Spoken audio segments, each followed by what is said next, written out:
Quando eu comecei, eu achava que era 80% magia negra e 20% ciência. Hoje em dia, eu acredito que seja 80% ciência e 20% magia negra.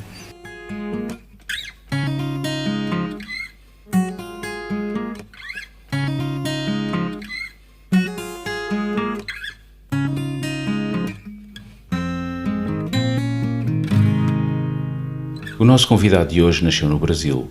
Frequentou o curso superior de canto na Escola Superior de Música da Universidade Federal do Rio de Janeiro. Marcelo Tavares tem ainda formação específica em música contemporânea, colocação de voz, teoria musical e acústica arquitetural, entre outros.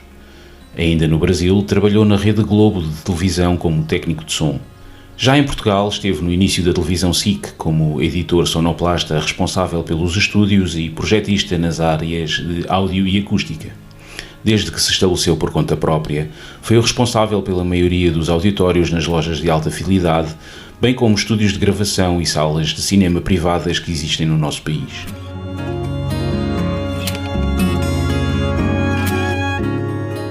Este episódio é patrocinado por Ultimate Audio, a sua loja de referência na alta fidelidade nacional.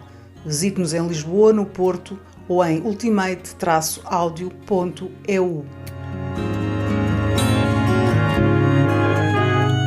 Marcelo, em 2022 a sua empresa cumpriu 20 anos de atividade em Portugal, foi fundada em 2002.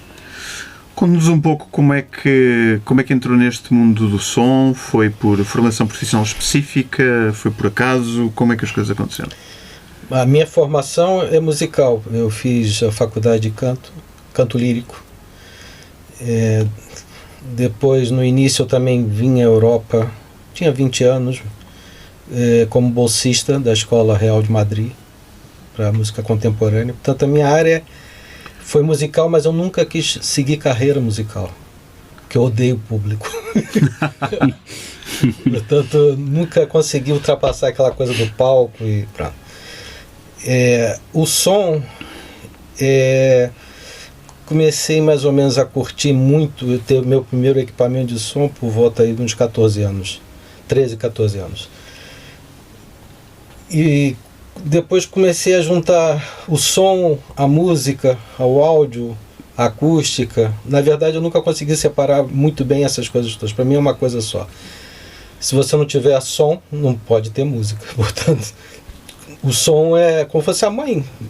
Sem o fenômeno som, não existe o resto. Portanto, eu respeito. O som é a origem de tudo. É a origem de tudo e tem que haver respeito, muito respeito pelo som, antes até de ter respeito pela música.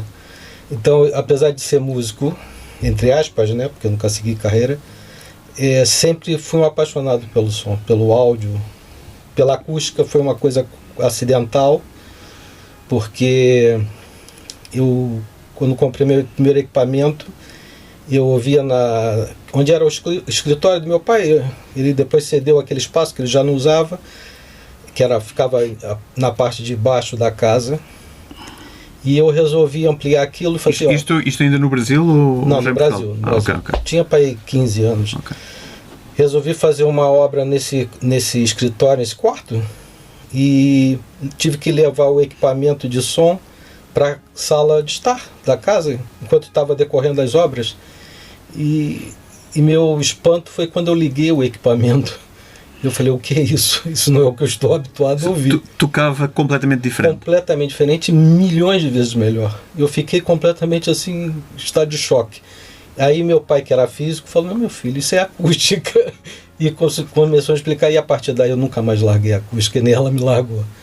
Portanto, foi uma coisa um pouco acidental, mas a partir daí, da adolescência, foi sempre acústica, muito respeito.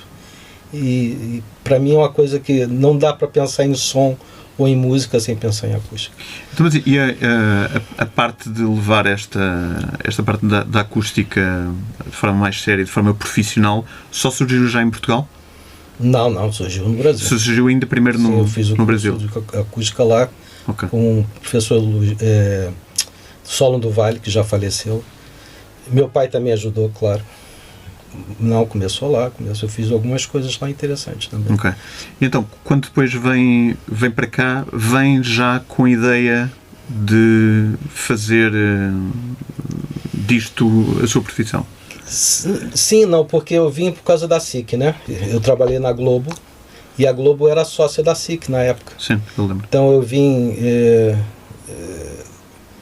em 91, portanto vou fazer 32 anos que eu estou em Portugal.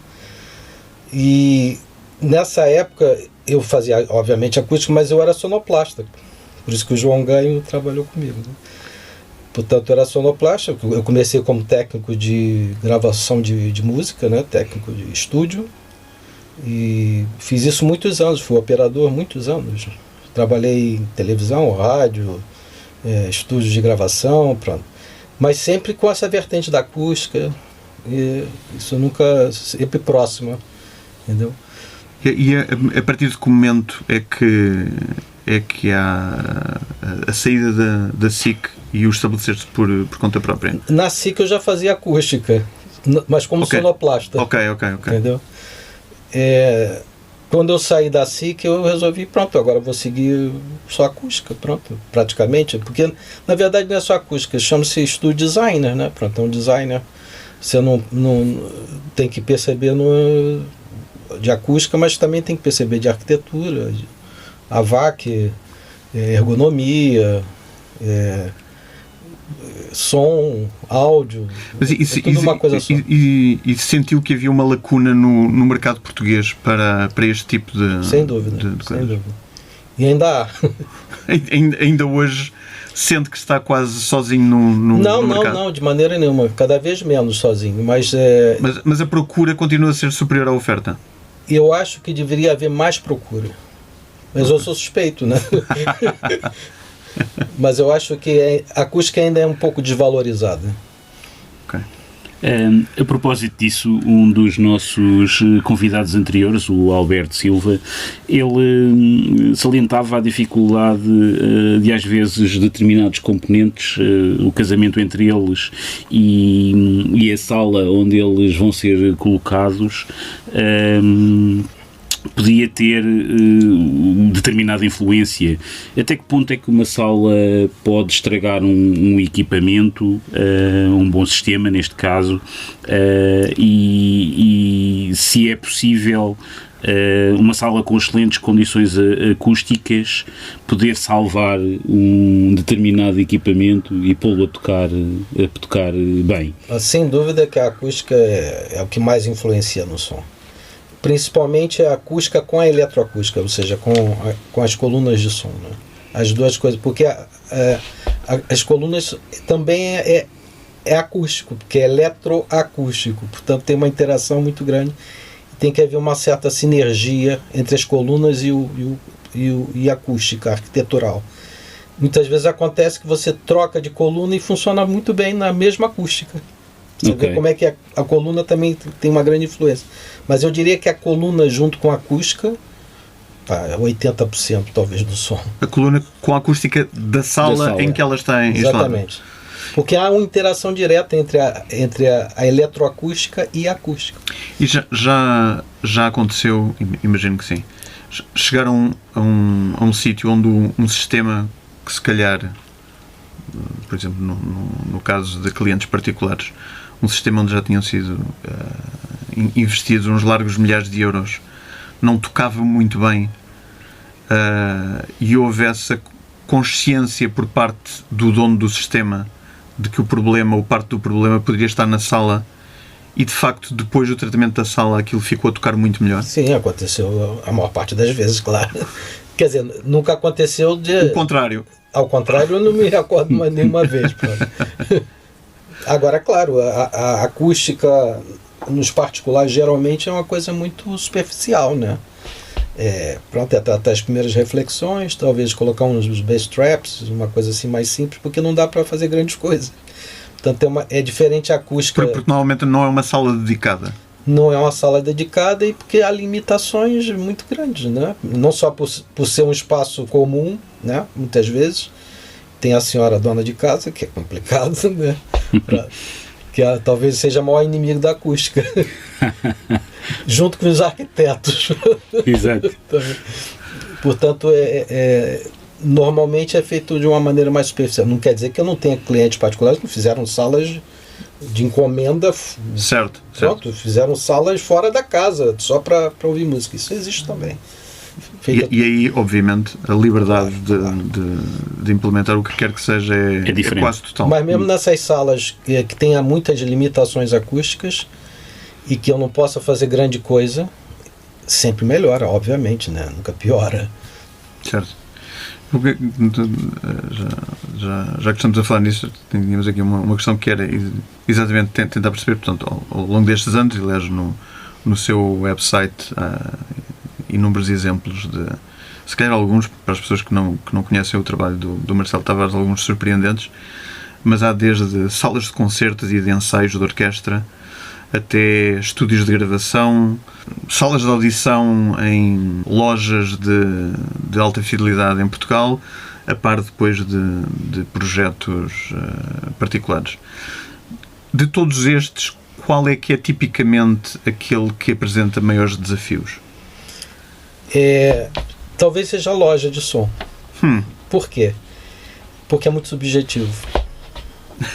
Como assim? É simples. Imagina uma sala que vai trocar de colunas todos os dias, que vai trocar de amplificador, que vai trocar de cliente. Portanto, é impossível agradar a todos. Portanto, a loja é quase um ato impossível de se fazer. Pronto. Posso agradar a maior parte, mas com certeza não vou agradar a todos. Portanto, é muita variável para isso funcionar. Onde que é mais fácil? No profissional. Porque ali há pouca subjetividade. Aí é o contrário. O equipamento é quase sempre o mesmo. O equipamento é o mesmo, o técnico sabe o que quer, não cria o som na sua cabeça, pronto. Aquilo é mais objetivo. Os audiófilos, entre aspas, né? Porque audiófilos e audiófilos. Já muitas vezes cada um tem um conceito diferente, gosta de um som diferente, um gosta mais rápido, outro gosta mais recortado, outro gosta mais suave, quer dizer, isso é uma coisa um pouco subjetiva. Então fazer acústica para isso também é difícil. Mas vai se adaptando. Mas é uma coisa complicada no sentido que a acústica é uma ciência, não é uma... Pronto, não é fazer algo, não é arquitetura, pronto. Não é só visual, né? Mesmo isso é subjetivo, né?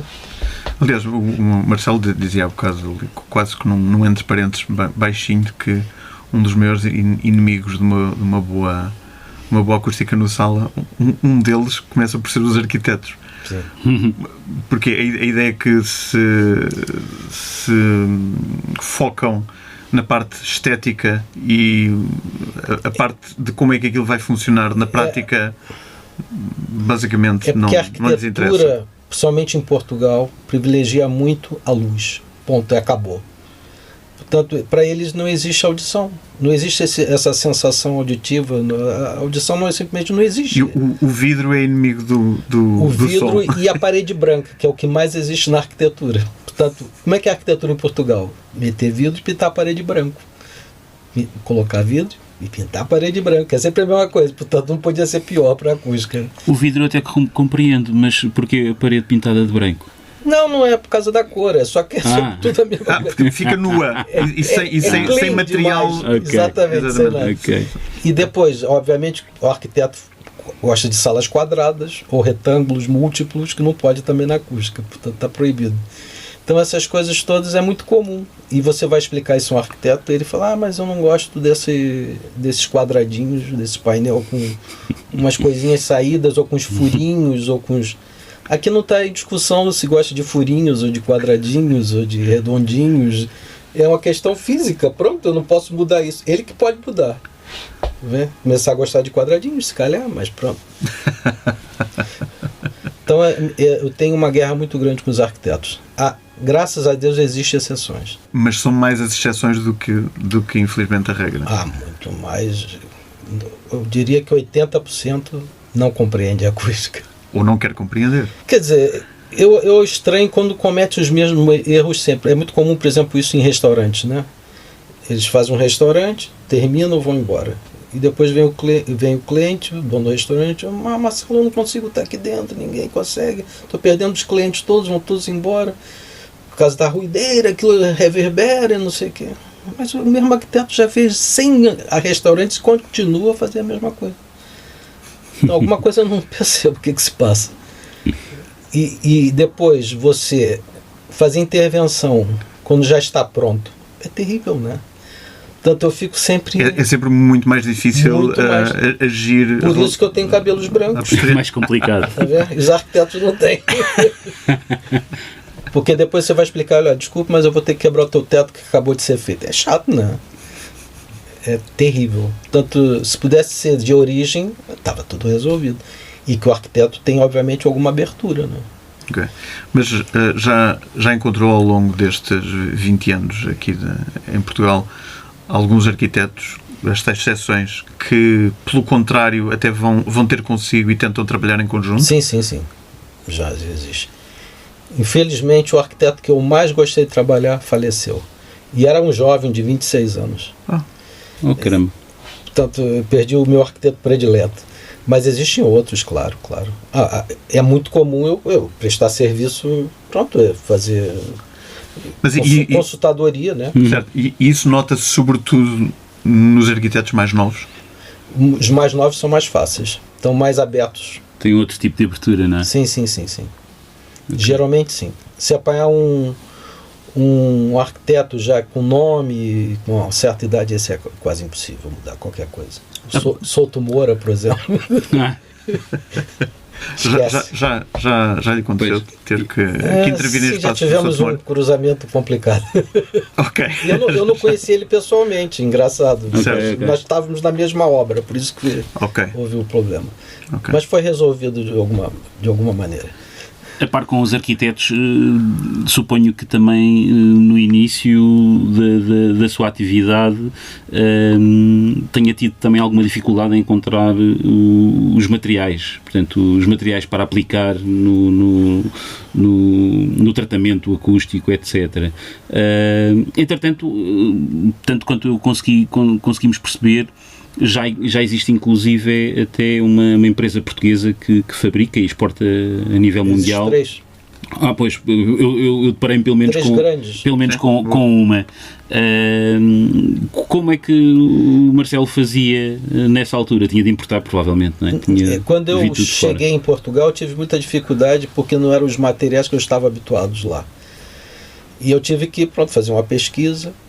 E comecei a perguntar e pesquisar e fui descobrindo algumas coisas que eram diferentes, mas pronto. Desculpa interromper, só para fazer um à parte. No Brasil já era, portanto, uma atividade perfeitamente normal. Portanto, já havia esse tipo de soluções. Realmente era comum lá um restaurante com tratamento acústico. Era muito comum.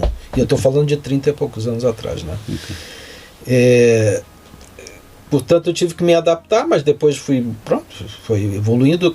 Obviamente que essas empresas que faziam painéis não existiam ainda, os nacionais que eu digo, né? Haviam os espanhóis, os ingleses, os americanos, mas eu comecei a fazer muito customizado desde o início, ou seja, ia para uma carpintaria e fazia os painéis. Porque há painéis de isolamento, tratamento, são coisas diferentes, né? Tanto material para isolamento acústico havia aqui muita coisa.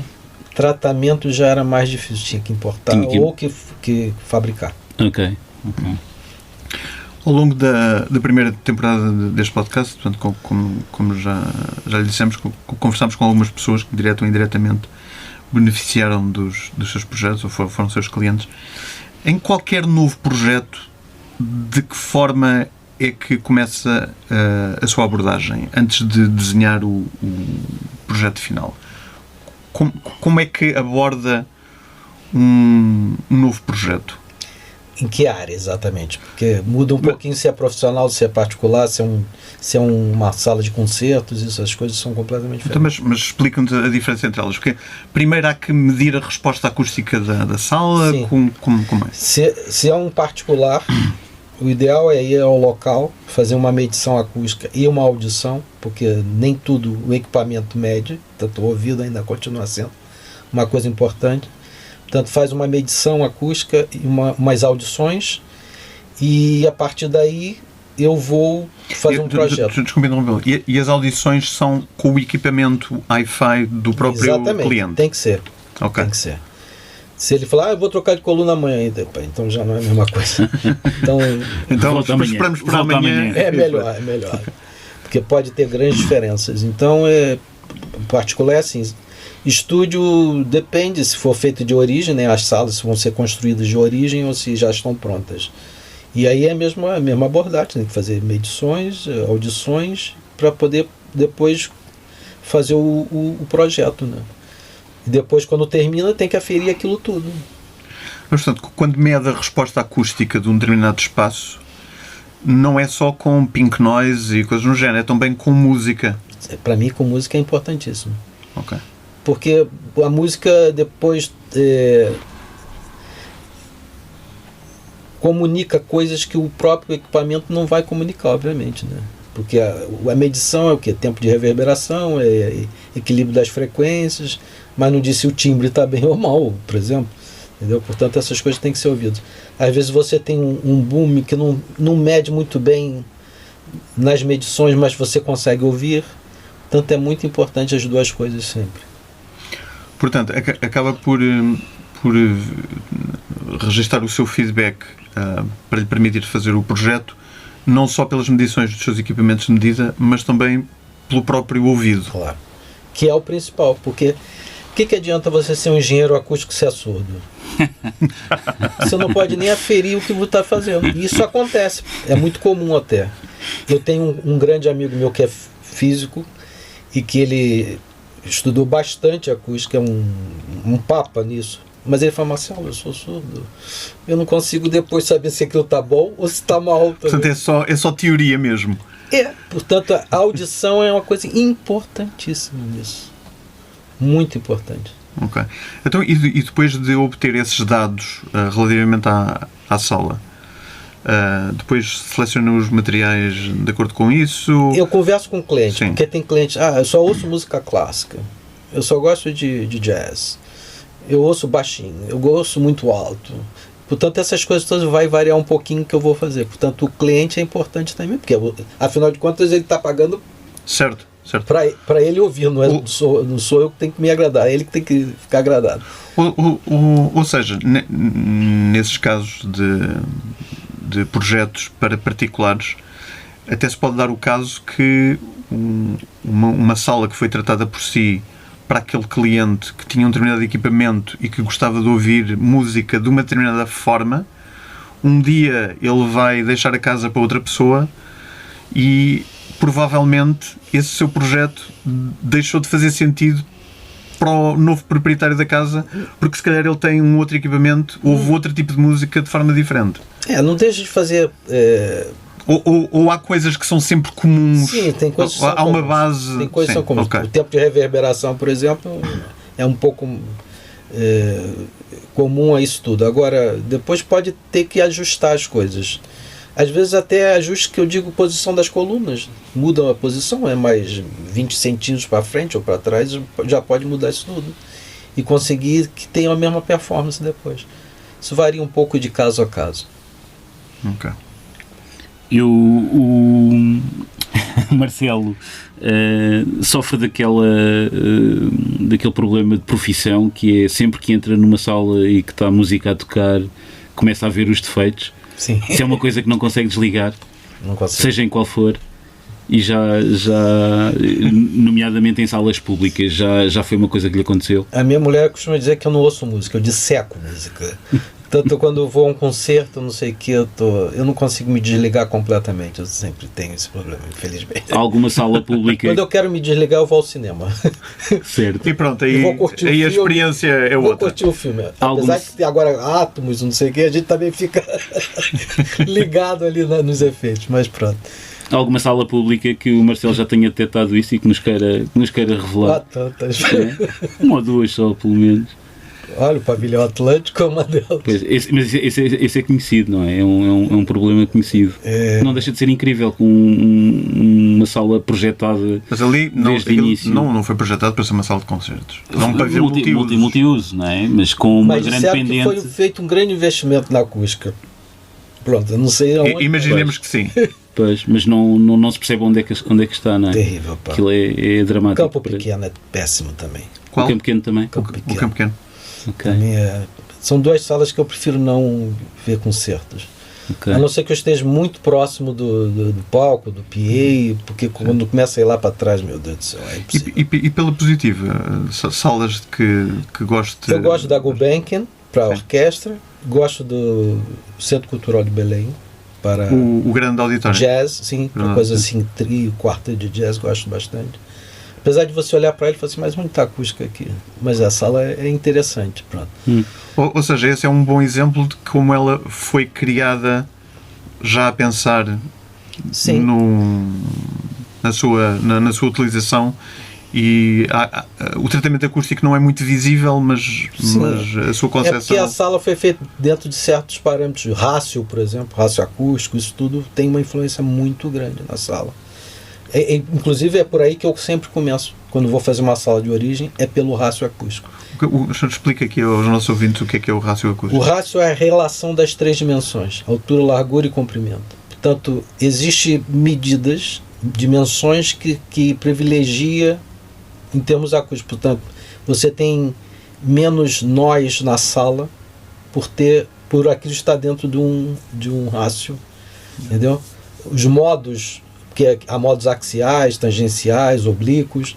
Então, uma sala que tenha que esteja dentro dos parâmetros em termos de rácio tem menos nós. Pode ter só um nó, por exemplo. Todas têm. Pronto, não existe sala sem nó, não existe sala perfeita, né? Como não existe acústica perfeita. Mas isso já ajuda depois na outra fase, que é depois de fazer o tratamento acústico. Certo. Uma parte já está resolvida. Depois é resolver o resto. Portanto, é muito importante. Quando eu faço salas mesmo para particulares, que vão construir de origem, claro, vamos fazer com rácio acústico. É muito comum até o Golden, né? O Golden Rácio, não é? Exato. Que era muito utilizado em salas de concertos, antigamente.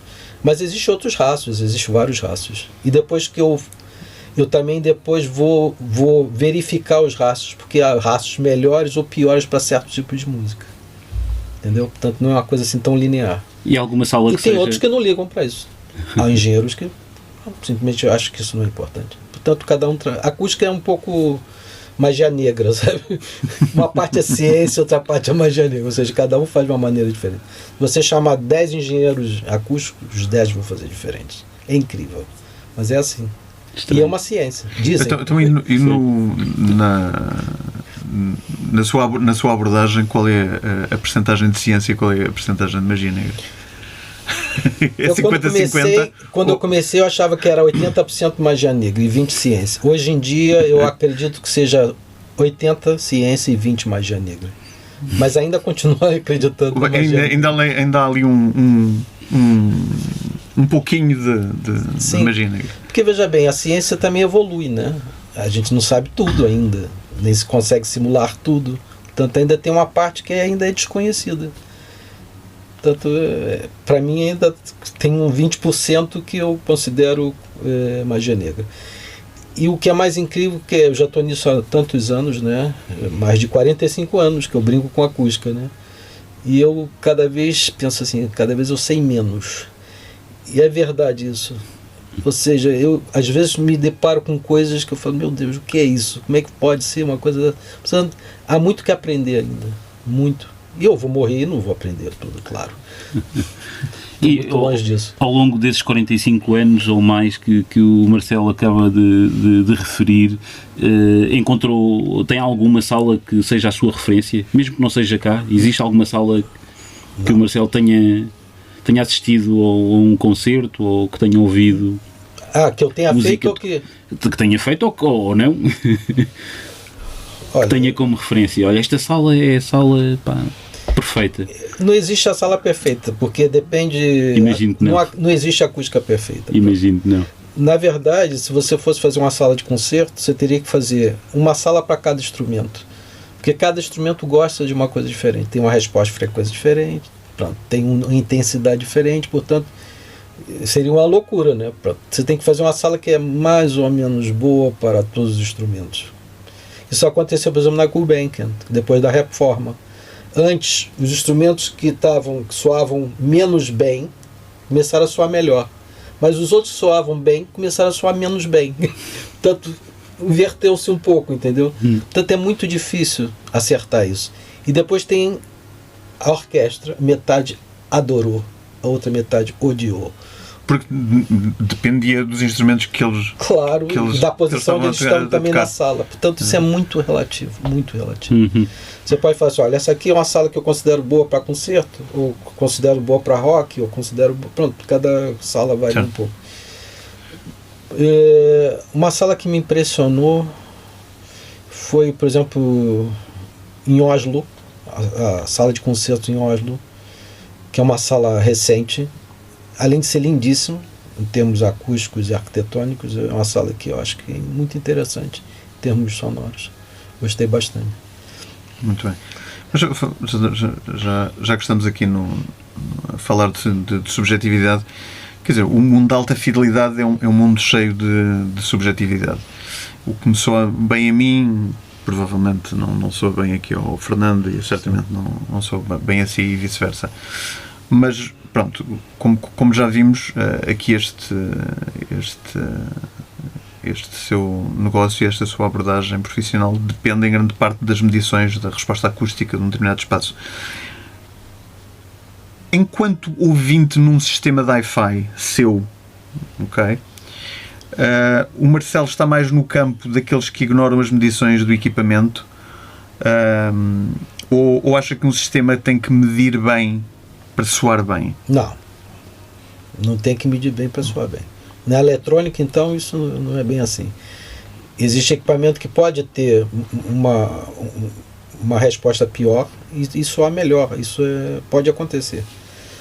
Portanto, independentemente da sala onde está. Sim. E tem casos práticos. Já lhe aconteceu? Sim. Isso é já comum. Aconteceu, mas eu tomo em atenção, claro, as características do equipamento. Eu acho que é importante, mas não quer dizer que seja definitivo. A panaceia definitiva. Não é definitivo. Isso não é. Marcelo, nem todas as pessoas se podem dar ao luxo de contratar um profissional como o Marcelo para tratar acusticamente o espaço que tem, até pelas razões que já demos. Quer dizer, para a maior parte das pessoas a sala onde houve música é uma sala comum, onde também serve de sala de jantar, serve de sala de estar. Que dicas é que pode deixar aqui para os nossos ouvintes, para que de uma forma simples e barata possam eles mesmos fazer um tratamento muito básico à sua sala? É difícil responder isso, porque tem salas que são simples, que com pouca coisa resolve-se, e outras salas são muito complicadas, mesmo para mim.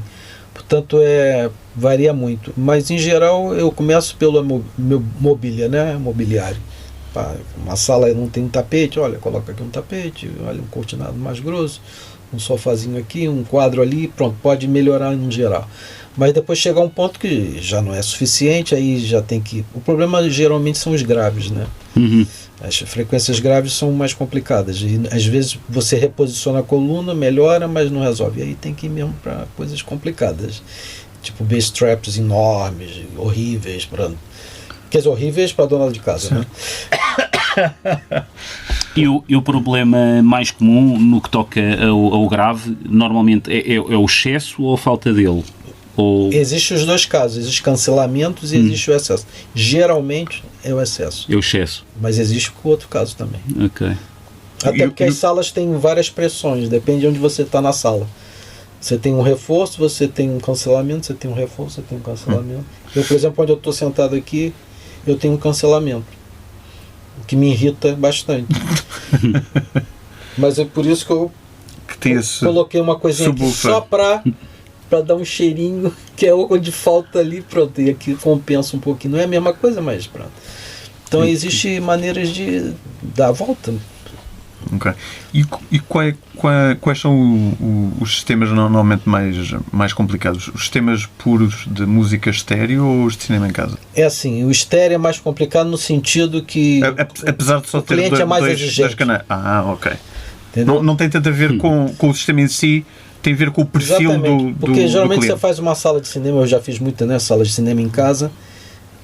não estão nem aí pro som, querem curtir o filme, a criançada tá ali dentro, pronto, portanto, infelizmente não dão muito valor. Agora o estéreo, eu tenho clientes particulares exigentes, obviamente, e que ouvem muito bem, e que tem bom gosto musical, né? Não são todos surdos, obviamente. Portanto, tem clientes muito exigentes e aí você tem que fazer um trabalho muito bem feito, né? E profundamente resolver o problema. Portanto, isso acontece em todos os casos. Apesar de eu gosto... Isso é uma discussão, ia ser complicado de contar aqui, mas eu sou a favor do multicanal. Entendeu? Quando é bem feito... Ou seja, não é daqueles puristas que dizem que alta fidelidade, para ser alta fidelidade, tem mesmo que só ser estéreo. Não. 2 canais. As melhores... Se eu conseguir uma ótima gravação multicanal, eu prefiro ouvir em multicanal do que em estéreo. Até porque o estéreo não quer dizer 2. Estéreo quer dizer sólido, em grego. Tá? O estéreo nasceu, na verdade, com 4 colunas. Era left, right, left mais right, left menos right aqui atrás.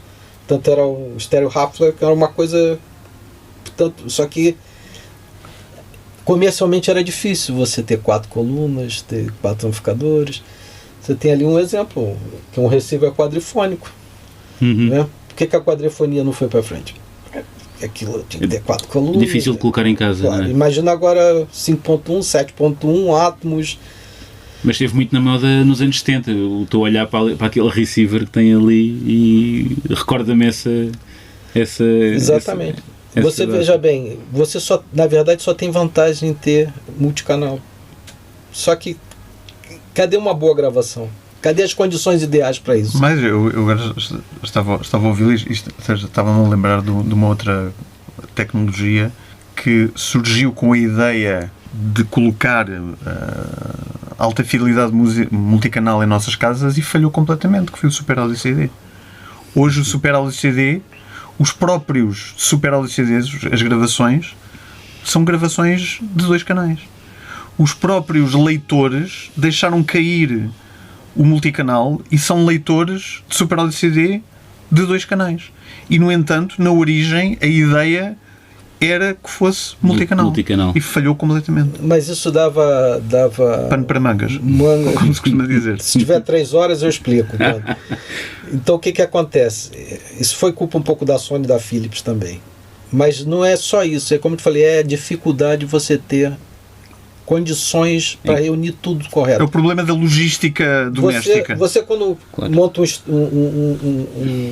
um sistema estéreo, você não coloca a coluna left de uma marca e right de outra marca. Correto. Pronto. O multicanal é exatamente a mesma coisa. Você não pode ter colunas diferentes. Você não pode ter a coluna central desse tamanho para ser um rádio. Tem que ser todos iguais. Isso seria o correto. Aí você fala, mas isso é impossível, por isso que não foi para frente. Mas é o correto. Se você não tiver as distâncias corretas, as colunas serem da mesma marca e modelo, pelo menos as principais, que sejam, pronto, não ter esse mínimo de cuidado, não funciona. Aí a pessoa fala, mas aquilo é horrível. Claro. Como é que você ouviu? Em que condições? Agora, se você tiver nas condições ideais, você tem um acréscimo de headroom. Você tem muito mais versatilidade na mistura. Você pode colocar uma voz no centro que não é fantasma. Tem uma coluna física. Você pode colocar um bombo de uma bateria num subwoofer. Você pode distribuir aquilo. Agora tem que ser bem feito. A questão é isso, é a diferença entre ter bem feito e mal feito e as condições. Como isso é muito difícil, não foi para frente. Mas essa é a verdadeira razão. Porque se você tiver as condições de colocar uma boa gravação multicanal e depois passar para estéreo, é muito pior o estéreo. Perde-se muita coisa, muita informação. Portanto, o problema é esse. E o Super Audio CD foi uma coisa parecida. Porque o Super Audio CD é monobit. E todos os estúdios são multibits. Os estúdios onde se grava as músicas todas, é tudo multibit.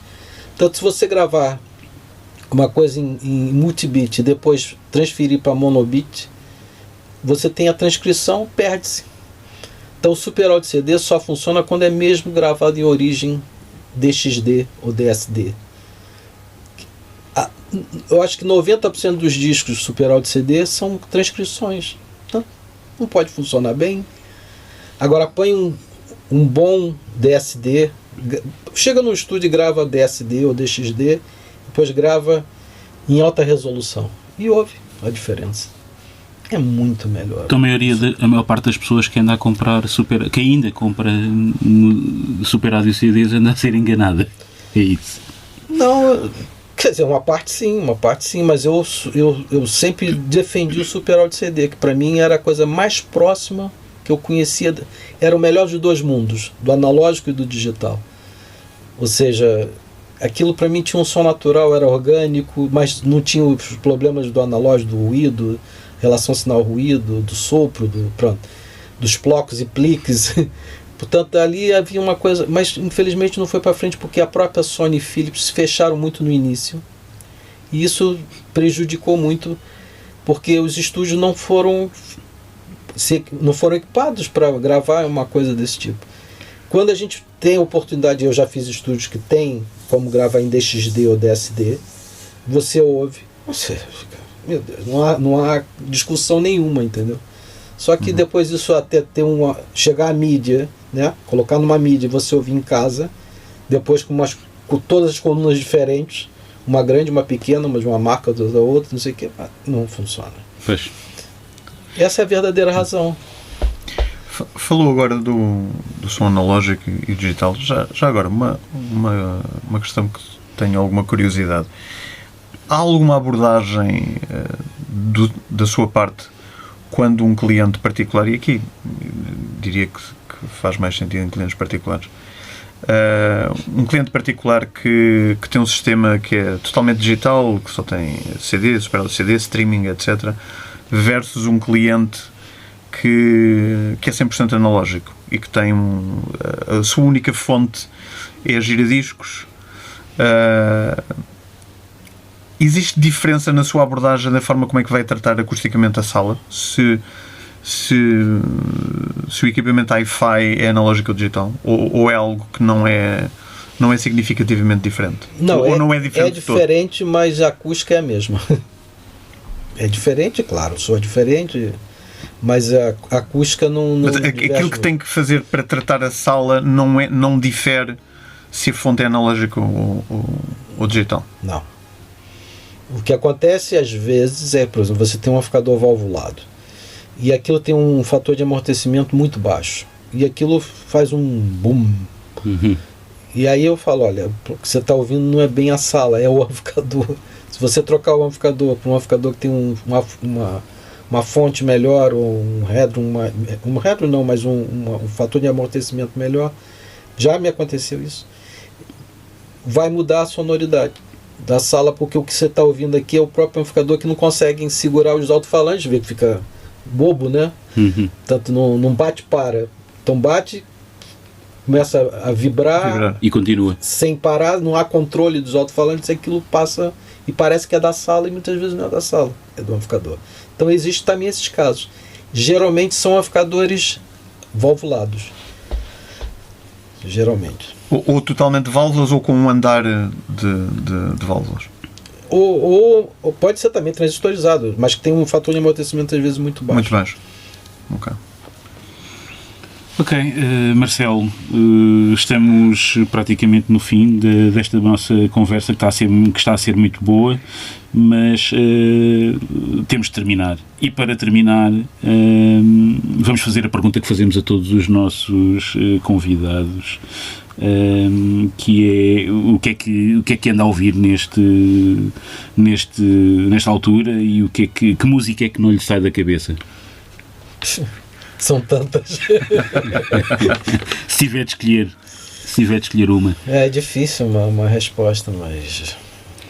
Bom, como eu gosto muito de orquestração e harmonia, talvez o Daphnis e Chloe do Ravel, para mim é a rainha das músicas, por causa da orquestração. Eu gosto